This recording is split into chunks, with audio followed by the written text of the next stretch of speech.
हम एक ऐसे देश में जी रहे हैं जहां रेप के दोषी खुलेआम घूम रहे हैं, लेकिन सोनम वांगचुक और उमर खालिद जैसे लोग लंबे समय से जेल के अंदर हैं बिना कन्विक्शन के।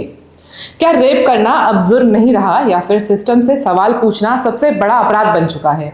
सुप्रीम कोर्ट ने उमर खालिद और शरजील इमाम की बेल को रिजेक्ट कर दिया है, लेकिन राम रहीम, एक कन्विक्टेड रेपिस्ट, 15वीं बार पैरोल पर बाहर आ चुका है। एक तरफ कन्विक्शन के बाद भी आजादी और दूसरी तरफ सिर्फ एलिगेशंस के आधार पर 6 साल से ज्यादा जेल। लगभग 6 साल हो चुके हैं। किसी भी एक कानून के हिसाब से, किसी भी लोकतंत्र के स्टैंडर्ड से ये रीजनेबल नहीं है। ये पनिशमेंट विदाउट कन्विक्शन है।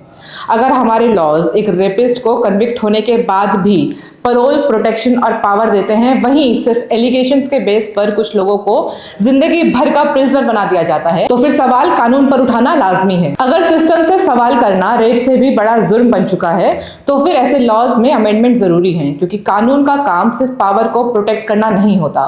कानून का काम होता है हर जिंदगी को बराबर समझना।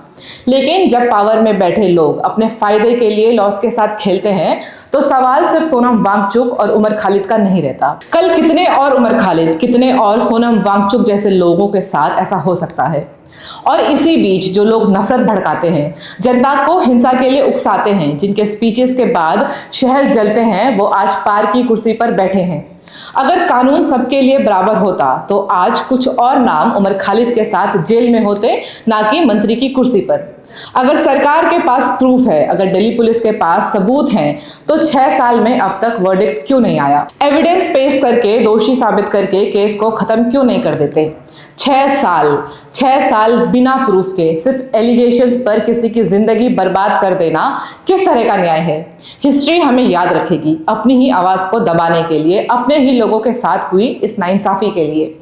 और याद रखिए, वो आदमी जो कहता है अगर वो डंडा चलाए तो हम तिरंगा लहराएंगे, अगर वो गोली चलाए तो हम संविधान हाथ में लेंगे, अगर वो जेल में डालें तो सारे जहां से अच्छा हिंदुस्तान हमारा गाते हुए हंसते हंसते जेल चले जाएंगे।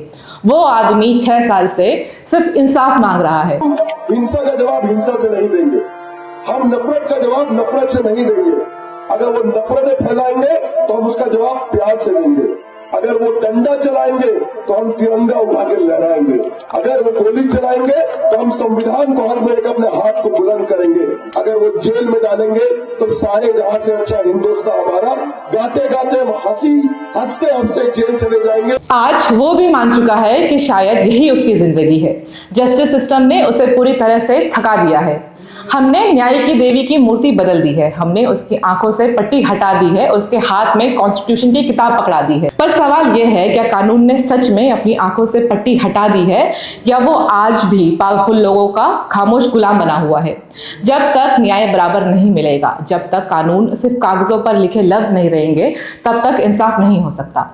अगर आपको भी लगता है कि हमारी न्याय व्यवस्था पूरी तरह से निष्पक्ष नहीं है, तो संवैधानिक तरीके से अपनी आवाज उठाएं, क्योंकि अन्याय के खिलाफ आवाज ना उठाना भी एक तरह से अन्याय के का साथ देना होता है। अगर आपको वीडियो पसंद आए तो लाइक करें, शेयर करें और जाने से पहले चैनल को सब्सक्राइब करना ना भूलें।